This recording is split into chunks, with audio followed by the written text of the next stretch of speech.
Welcome, dear listener. Find a comfortable position, allow your shoulders to soften, and let the quiet hush of the evening settle around you. Tonight we are journeying to Victorian London, the fog rolling in thick ribbons, the glow of gas lamps flickering like sleepy fireflies. Our destination, the humble streets where the match girls lived and worked. Their day began with a shiver, the chill of poverty clinging to their threadbare coats. The air, thick with the stench of stale waste and chamber pots, offered little respite from the biting winds that whipped through the city. Then came the great stink of 1858, a summer so hot that the River Thames turned into a fetid, frothing mess. The stench was so unbearable that Parliament was evacuated and the city's water supply had to be diverted. And yet, amidst this grim backdrop, there were glimmers of hope. The mystery of Jack the Ripper still lingers, his identity unknown. But among the scant few clues left behind are letters that may hold the key to his gruesome game. And as we bring our journey to a close, we step into the porcelain-bright tea rooms of Claridge's Hotel, a world away from the grime and grit of the streets. Here, amongst the clinking of teacups and the murmur of polite conversation, we find a moment of peace. For a brief moment, breathe it in. Welcome to the series. Picture yourself emerging before dawn in London's East End, the sky still the color of smudged slate. The air is cool yet heavy with soot, and the narrow lane outside your lodging house is already alive with muted footsteps. You are small, perhaps 12 or 13, and your hands are rough from work that began years earlier. In the pocket of your worn wool dress sits a single copper halfpenny. Yesterday's wage, edges rubbed smooth by countless palms. The walk to the factory, as you set off, the solace of your boots tap in steady rhythm on the wet flagstones. A horse cart creaks past, its driver muffled in a threadbare coat. He only half notices you. Match girls are fixtures of the morning gloom, flowing like a quiet river toward the enormous brick factory at Bow. Ahead, smoke coils from tall chimneys, rising to meet the pale light that will soon filter through low clouds. Along the way, you pass a bakery. The warm scent of coarse rye bread drifts out. Comforting yet unreachable breakfast for you will be taken at the factory when the bell allows. Perhaps a crust dipped in thin tea that tastes faintly of tin. For now, your stomach grumbles, but you focus on the rhythm of your breathing and the even tempo of your stride. Clocking in the match factory gates stand wide, iron bars slick with mist. Inside, the vast floor is dimly lit by oil lamps hanging from rafters. Rows of long wooden tables wait, each bearing shallow trays of freshly dipped matchsticks, their tips coated with a pale, waxy phosphorus compound that glows faintly in the half-dark. A foreman's ledger lies open. As you step forward, he notes your name with a scratch of pen and a short nod. No words are necessary. You have arrived on time barely. A bell rings sharp but not loud, and the day begins. The endless dip and pack matchmaking is an assembly of simple motions repeated hundreds, then thousands of times. First, a bundle of thin pine sticks is dipped by more senior workers, older girls and women, into a mixture of white and yellow phosphorus, gum, and other chemicals. The sticks are then laid to dry on slatted trays, forming neat, fragile hedges of pale gray. Your job, as a younger packer, is to gather the dried matches by the small handful, align them carefully so the heads do not crumble, and slip exactly 50 into a small cardboard box. Another bell will later mark when full sleeves of boxes must be tied into packets of a dozen. Listen to the gentle, repetitive sounds that fill the hall, the quiet tap-tap of wood on wood as sticks are set down, the soft snap of cardboard shutters folding into place, the occasional cough muffled in a handkerchief. All of it blends into a slow mechanical lullaby, hypnotic and strangely peaceful if you let your mind float above it. The shadow of Fosse Jaw, yet beneath the measured rhythm, lies an unseen hazard. The phosphorus coats everything, the air you breathe, the skin of your fingers, even the strands of hair that escape your kerchief. Workers speak in murmurs of Fosse Jaw, a sickness that begins with aching teeth and swelling gums. At night, some girls find small sores glowing faintly in the dark, a ghostly reminder of the fumes they inhale. The factory owners know the risk, but the formula is cheap, and the market for matches is insatiable. So the work goes on, each dip and pack adding a few more pennies to the week's pay. The midday bell around noon. Another bell chimes, a gentler tone this time, and the lines of workers step back from their tables. You unwrap a thin parcel, perhaps a slice of yesterday's bread, its crust tough but still faintly yeasty.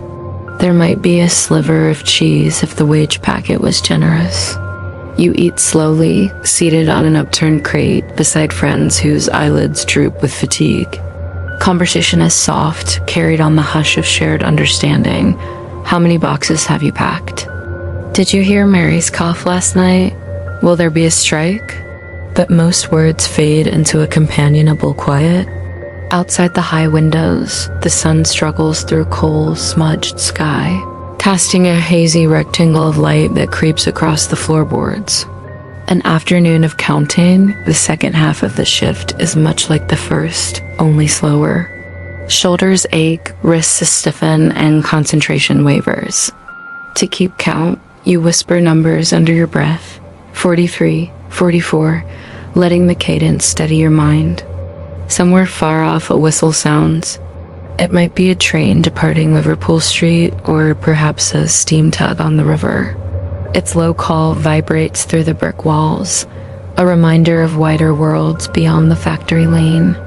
The days end at last. After 12 hours of near constant motion, the final bell rings.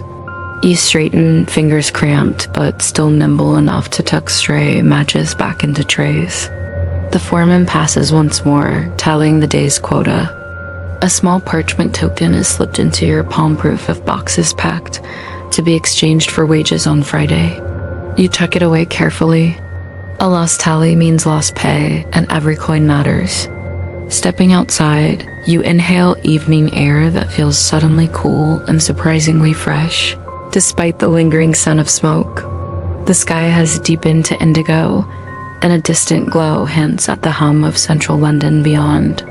You walk home with the same steady pace, yet each footfall feels slightly heavier. Supper in silence back at your lodging house. Supper is simple. Boiled potatoes, perhaps, with a ribbon of salted herring if the landlady managed to bargain. The room you share with two other girls is narrow, but the small iron stove radiates comforting warmth. Clothes are hung to dry, boots placed by the hearth, and weary bodies fold into straw-filled mattresses. Here, amid the creak of settling beams and the faint hiss of coal in the grate, you finally lie still. There's time to think of family left in the countryside, of rumors of reform meetings across the river, of dreams beyond rows of matchboxes, yet sleep comes quickly. Tomorrow will begin just before dawn, identical in rhythm to today. And so the cycle continues, a quiet march marked by bells, boxes, and the ever-present glow of phosphorus.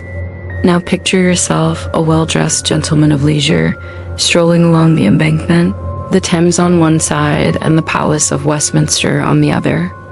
It's the summer of 1858, and as you make your way to the House of Commons, you can't help but notice a foul stench wafting about you. In fact, you could be forgiven for thinking the river itself had turned to putrid waste. The truth is somewhat less dramatic. There's simply nowhere for London sewage to go. See, unlike Paris, which opened the world's first purpose-built sewer system in 1867, or New York, which began work on its own sewer network in 1827, London lagged behind. Though its first sewer had been built in the 13th century, that effort and several subsequent ones proved woefully inadequate for a city that swelled to around 2 million people by the mid-19th century. So Londoners dumped their waste into the river, assuming its volume could handle anything they could throw at it. But after unusually hot weather in July and August, the flow of the Thames slowed dramatically. Unable to move, the refuse piled up, creating a thick, fetid sludge that oozed into the streets whenever it rained. Walking over the Westminster Bridge, you pull your handkerchief tight over your nose and mouth. Houses of Parliament were closed for business last Thursday due to the unbearable stink, and the heat has turned London into a sweltering, garbage-strewn wasteland. You consider crossing over to the Surrey side, but upon seeing the description of the River Thames provided by the Times newspaper, you decide to stick to the embankment. Oh, what a dreadful state of things. Truly, London could stand to learn something from the sewers of Paris. Click here to listen to more stories from the series, or click here to sign up for our newsletter. Until next time, let us now gently shift our gaze away from the narrow halls of match factories and into the open, humid streets of London. It is the summer of 1858, and the city is in the grip of an unseasonable heat wave. The River Thames, normally so vital to London's water supply, has become a fetid, stinking mass of filth. The source of the stench? Why, that would be the Parliament, whose members have, for decades, been dumping their waste into the river. But this summer, the heat is unbearable. The stench, it is everywhere. And so, for the first time, Londoners rise up against the government. They march on Parliament, demanding that their river be cleaned. And so begins an epic struggle between two very stubborn groups, the parliamentarians who refuse to budge and the Londoners who refuse to go home. In the end, it will take an act of God and the deaths of hundreds of people to force Parliament to finally take action, but that is a story for another time. For now, let the great stink begin. There are few smells more unsettling than stale sewage, but if you're a fan of historical tales of grime and grit, then feast your nostrils on the following. This is the stank of London. It begins with heat in early, stifling June that seems to hang motionless above the city like a damp curtain. The air is heavy with coal smoke and factory haze, and the Thames has slowed to a murky crawl. But something has changed this year, something far more unpleasant. The smell, a stench unlike any Londoner can recall. It drifts from the riverbanks with astonishing boldness, a choking perfume of rot, decay, and raw human waste. Even the newspapers struggle to describe it. One calls it a fetid reek of all the sins of a great city made flesh. Yet this is no mystery. For years, London sewers had been failing. Too many people. Too many privies emptying straight into the river. Too many chamber pots flung from windows. With each passing year, the Thames had grown more toxic, an open wound in the heart of the empire. On June 15th, 1858, the House of Commons convenes as usual. Yet within minutes, members are covering their noses with vinegar-soaked handkerchiefs. Curtains are soaked in lime chloride. Papers are abandoned. Some propose suspending sessions altogether. Even the Prime Minister, Lord Derby, is visibly disturbed, noting, "Gentlemen, we are met today not to legislate, but to endure." But there is one voice amid the chaos who does more than complain, Sir Joseph Bazalgette. Enter Sir Joseph Bazalgette, a quiet, meticulous man with a love of drawing lines on parchment. Bazalgette is the chief engineer for London's Metropolitan Board of Works. He has been proposing a radical redesign of the city as the sewer system for years. An ambitious underground lattice that would stretch over 80 miles beneath the city and carry waste far eastward beyond the reach of drinking water. His designs had been shelved, questioned, underfunded, but the stench now speaks louder than reason ever could. In July, Parliament grants £3 million, a staggering sum to begin construction. Bazalgette sets to work immediately, and what follows is one of the greatest public works projects of the century. The clock ticks onward through the summer. The river remembers moments along the river as the summer lingers. The people of London adapt in strange ways. Boatmen wear vinegar cloths across their faces. Ragpickers turn to nose plugs. Newspapers are sprinkled with perfume to help readers tolerate the ads beside river reports. Yet within the odor and discomfort, something important stirs. For the first time, there is widespread talk of cholera not as a punishment or miasma, but as a waterborne threat. Scientists and politicians begin to see the link between sanitation and survival. In the maze of trenches and chambers below London, a revolution is underway. They dig with picks and shovels, shaping the very bowels of the city. Steam shovels scoop away dirt and debris. Horse-drawn carts rumble incessantly. Men scramble up rickety ladders. Below them, other men work in near darkness, laying bricks in the damp, dank earth. Each layer of brickwork is carefully inspected. Mud or refuse must be kept out at all costs. The deeper they dig, the more danger they face. Accidents are common and deadly. Men are killed by cave-ins or falling objects. Others succumb to disease or simply the crushing weight of toil. Still they press on, and slowly an intricate network emerges. A silent, unseen artery beneath the streets of London, carrying with it not life, but its opposite, the stuff of sickness and death, cleaning out the very core of the city. The great stink fades, or does it? How long can a city hold its breath before the rot returns?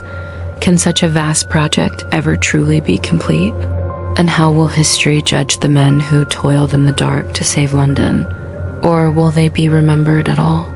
Meanwhile, above ground, the Great Exhibition of 1862 goes ahead as planned, celebrating industry and technology. Queen Victoria opens it personally, though she too must don vinegar-soaked cloths to endure the stink. The future of London hangs in the balance. Will Bazalgette's efforts succeed in curbing the river's stench? Only time will tell. And as the world marvels at new inventions and global progress, the silent heroes of the deep toil on, shaping a cleaner future for the unsuspecting masses. Then in 1865, the core of the new sewer system is complete. Great brick tunnels, beautiful in a way that carry waste far beyond city limits. The stink abates. Cholera outbreaks begin to wane. Bazalgette receives quiet honors, though he will never be as famous as those who sit in Parliament. What he builds remains in use today, a quiet backbone under modern London. And so, the great stink fades, becoming a memory carried not in textbooks or paintings, but in the deeper layers of the city's stone and water. It is a story of failure, yes, but also one of awakening ingenuity, and the invisible heroes who fight not with swords, but with shovels and blueprints. Take a slow breath now. Feel the Thames breeze shift from foul to clean, and let the quiet of twilight settle once more. Our next segment finds us still in fog-draped Victorian London. But now we turn to shadows, rumors, and the still unanswered riddles left behind by the most infamous figure of all, Jack the Ripper. I've got 5 questions for you today about the dark side of late Victorian London. Do you know the answers? Let's test yourself. You can find the answers to these questions below. Question No. 1. During the summer of 1888, Londoners awoke one morning to discover a splattering of something dark across the windowsills of houses overlooking the street. What was it? A. Blood from a butcher's shop down the road. B. Paint from a neighboring house being refurbished overnight. C. Ink from a printing press run by a nearby newspaper. D. Blood from the latest victim of Jack the Ripper. Question No. 2. Who was the first official victim of Jack the Ripper? Mary Ann Nichols, Elizabeth Strydeck, Catherine Edost, Mary Jane Kelly. Question No. 3. Which of these professions did not feature among the victims of Jack the Ripper? Servant, actress, seamstress, shopkeeper. Question No. 4. What is the name of the killer created by author Lewis Wallace, whose crimes mirrored those of Jack the Ripper? Ahomab, Jekyll, Lecter, Hannibal. Question No. 5. Where did the police finally catch Jack the Ripper? They never caught him. Now, have you got them all correct? Well done if you have, and if you didn't, fear not. There's always another quiz around the corner. The truth is, London's criminal underworld was a vast and gruesome place. Among the teeming masses, there were countless threats, from pickpockets to highwaymen. but few were as terrifying and mysterious as Jack the Ripper. And while his deeds shocked the city, they also forced a reckoning with its own shadows. So go ahead, delve into the darkest corners of Victorian London. Learn the chilling tales of Jack the Ripper's victims, and try to solve the mysteries he left behind. You might even uncover clues that even Scotland Yard missed. And when you think you know the truth, ask yourself, how well do you really know the past? Because sometimes the greatest horrors are hidden in plain sight. Thank you for joining us today. If you enjoyed this episode, please remember to follow for more. Until next time, stay curious and keep asking questions. See you soon. October 16th, 88. Unlike the others, this note came with something else, a box. It was received at the police headquarters in London. Addressed in thick black ink across the front, the package was placed upon the desk of the Chief of Police, Sir Charles Warren. Inside the box sat another smaller box, also sealed with black wax, tied with black string. Upon opening it, he found a specimen jar containing a human organ. Carefully unwrapped from tissue paper inside a piece of folded brown paper was a note reading, "From home, Mr. Lusk. Sir, I send you half the kidney I took from one woman. The other half I fried and ate. I deserve no punishment. Yours in humanity, the man who signed it." It continued, "I cut the kidney from a woman named Polly, the place where they cut the throats of the princesses at the Tower of London. I was only a kid myself when I done it, but I have done a lot of bad things since then, things that would tire you if I was to write them all out. The woman's head was chopped off, but I have kept the brain. Would you like to see it?" Then another postscript added in a different hand, "Would also like to hear from you soon. The handwriting is shaky, the spelling erratic. The grammar breaks down into fragments. Some believe it reflects a poorly educated writer. Unlike the earlier two, others think it was an act meant to mislead." As word spread through the office of the gruesome contents of the box, rumors flew. Could the kidney really belong to one of the missing women? What about the brain? Later that day, Sir Charles Warren called for 2 doctors to examine the organ. They arrived to find it sitting in a glass jar full of spirit. At first they thought it might be animal, perhaps ox kidney. However, they noted that it was around twice the size it should be. One doctor described it as dark red and soft. Both concluded it was indeed from a human female. While the kidney itself could not be identified as belonging to any of the known victims, its size suggested it may have come from an adolescent girl. There was no sign of decay, which the doctors attributed to it having been preserved in alcohol. Did the killer really have the entire organ before disposing of part of it? Or was it staged? When the letter and kidney were presented at the inquest into Mary Kelly's death, they were met with laughter. The jury determined it was a cruel hoax. But for how long?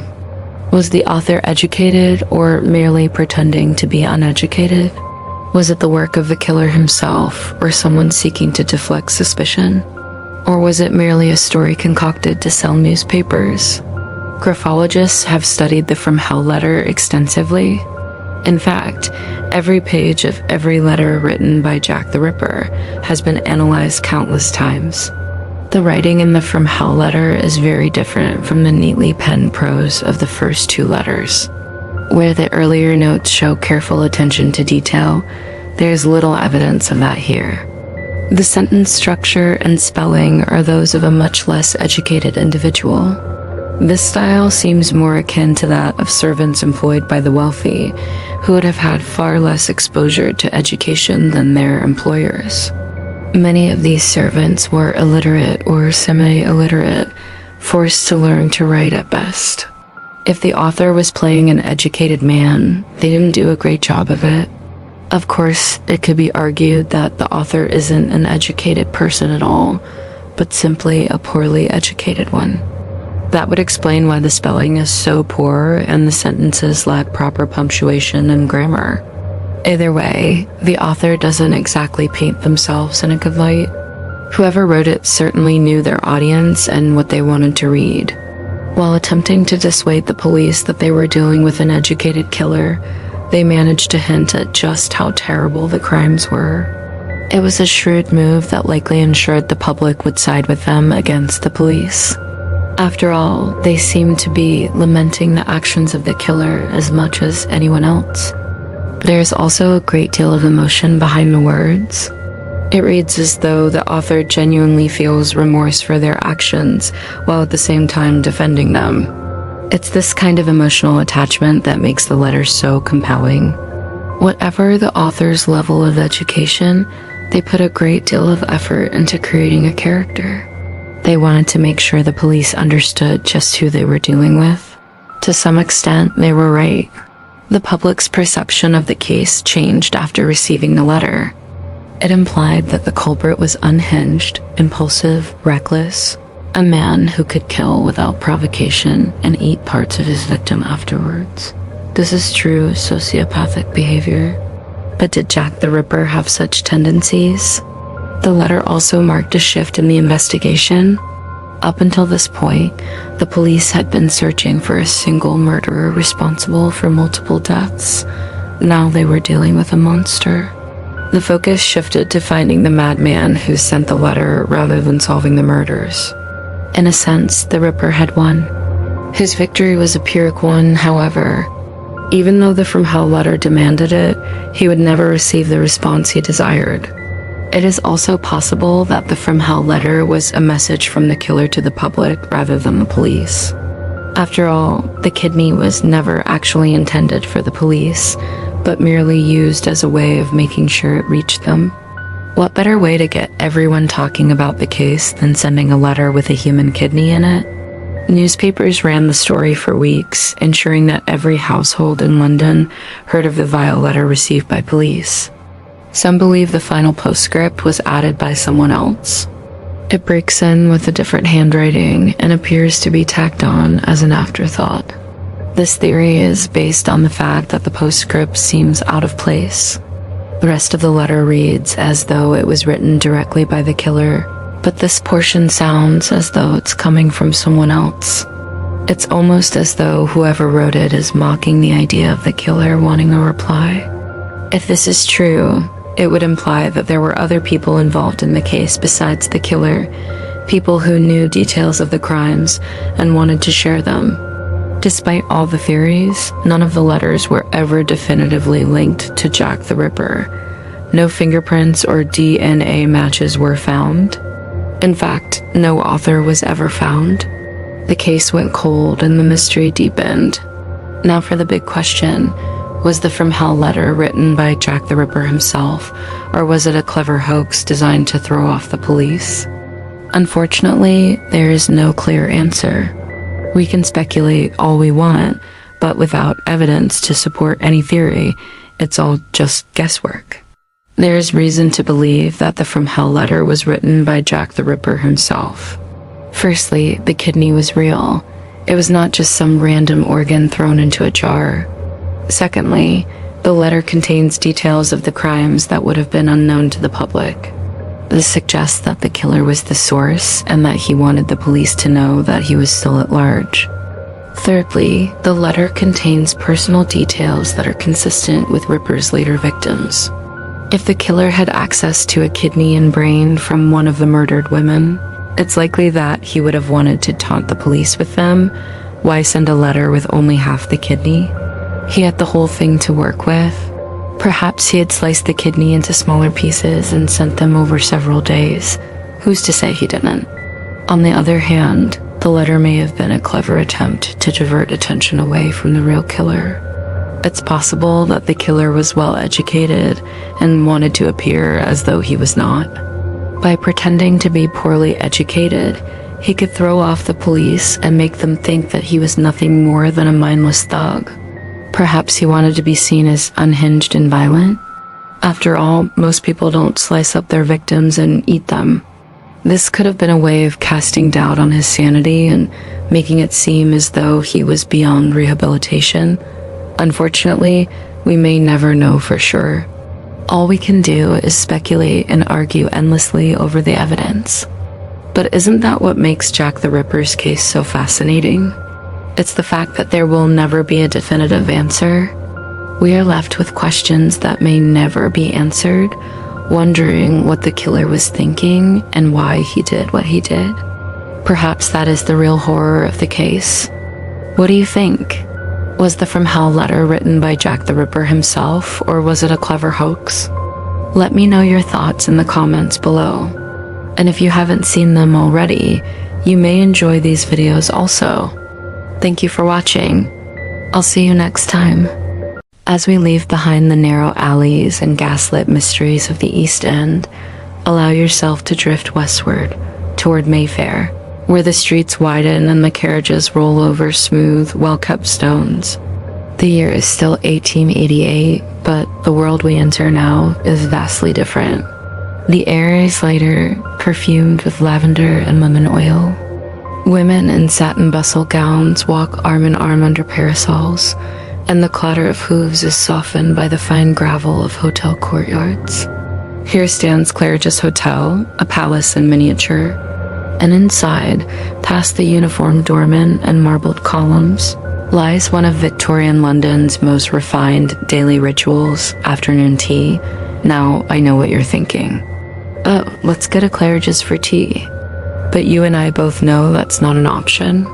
Not unless we're prepared to spend a small fortune. So instead, we'll do this. We'll step quietly into this world of make-believe and watch the ritual unfold with soft fascination. We'll observe the clinking of teaspoons, the rustle of silk, and the murmur of polite conversation. We'll see the perfectly set table with its crisp linen and delicate china, each piece a masterpiece of craftsmanship. And we'll breathe in the intoxicating aroma of freshly brewed tea, a symphony of bergamot, citrus, and spice. For a few stolen moments, we'll be part of this world, if only in our imaginations. As darkness falls over London town, a chill wind whistles through the gaslights, and a pall of coal smoke hangs heavy in the air. Life is hard in Whitechapel. The East End's narrow streets are home to poverty, crime, and despair. Here, the night is alive with danger. Women hurry home, pulling their shawls tight against the damp cold, watching their steps lest they fall prey to Jack the Ripper. But just a few miles away, removed by distance and circumstance, lies a world apart. Come inside and escape to a place of warmth, comfort, and gentility. It is 4 o'clock, a mellow hour. The lamps are just beginning to glow, their light golden and indirect. Inside Claridge's, voices are low, laughter controlled, and every step echoes faintly on polished floors. You are led into the tea room by a discreet attendant in crisp livery. The ceilings are high, adorned with plaster medallions and painted cherubs. A harpist in the corner plays slow waltzes, barely more than a whisper. The tables are round, draped in damask linen and set with gleaming bone china, each cup rimmed with delicate gold leaf. Tiny silver tongs rest beside a mound of sugar cubes, waiting to serve.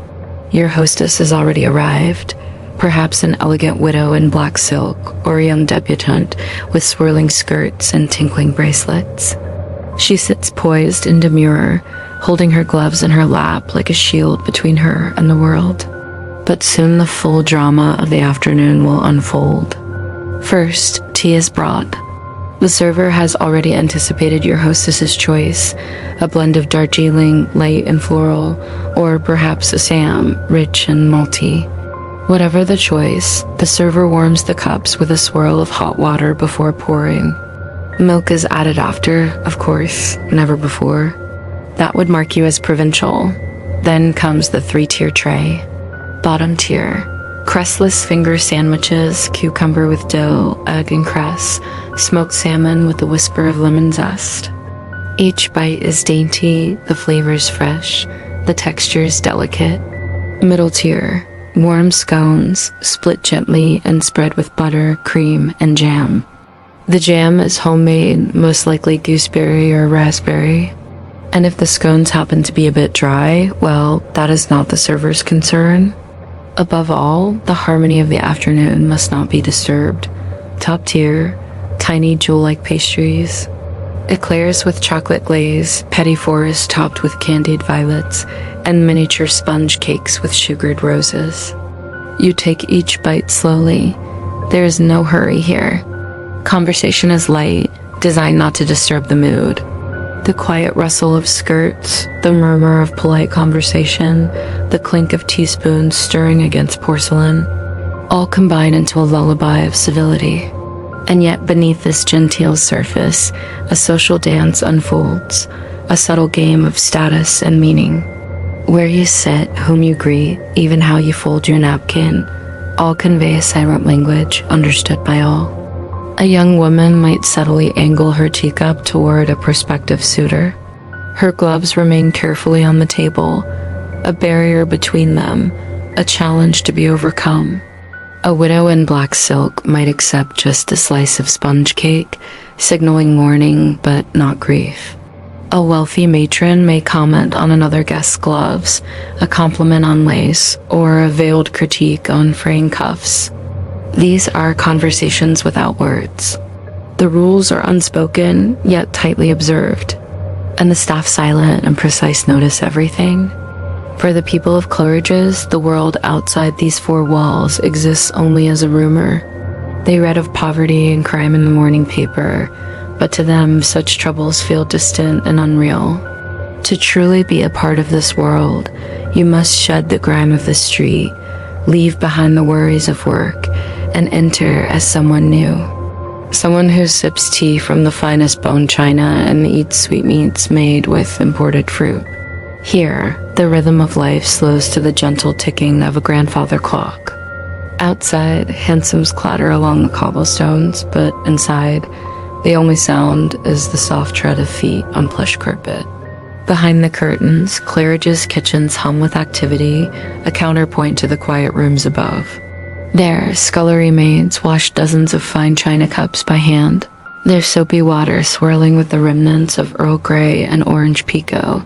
Nearby, stewards make sure no teapot runs dry.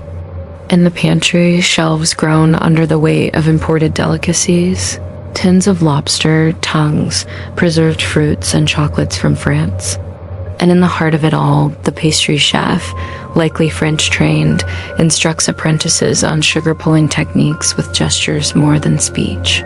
He is a stickler for detail, his eyes sharp behind his toque. A single misstep, an overbaked tartlet, a chipped cup could draw his sharp rebuke. Everything here has been designed to please the eye and soothe the nerves. Fresh flowers from Colombia and Italy fill every vase. The very air smells faintly of potpourri and beeswax polish. The service is flawless.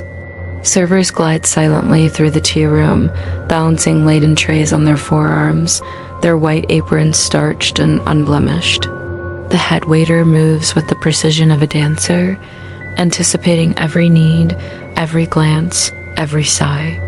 His eyes, sharp and keen, miss nothing. A dropped spoon, a spill of tea, a cough too loud, all are noted and remedied in an instant. If there is a discordant note, it is quickly silenced. A child's cry, a slammed door, a careless word, all are banished from this sanctuary of calm. Should some drama erupt, perhaps a heated argument or a sudden illness, it is swept away like a bad dream. The guests may gossip in hushed tones, but the staff moves swiftly and silently to restore order and calm. Nothing, absolutely nothing, must disturb the tranquil scene. The afternoon deepens into evening, the light of day fading into lamplight. The golden glow of late afternoon deepens to amber, then to shadow. The harpist strikes up a final waltz, a melody both haunting and hopeful. Candles are lit, slowly, ceremonially, casting flickering shadows across lace sleeves and velvet waistcoats. The flames dance and flicker, chasing away the encroaching darkness and reflecting in 1,000 tiny shards in the crystal chandeliers above. Guests begin to stir, rising to depart, gently dabbing their mouths with embroidered napkins, pressing a final kiss to a gloved hand, whispering a hasty farewell. Some linger in the lobby, awaiting carriages, their voices hushed and their steps measured, as though afraid to break the spell. Others ascend to suites, the rustle of skirts echoing up marble staircases. As the last guests depart, the true drama of the evening begins. The great fireplace is lit, banishing the lingering chill and filling the room with warmth.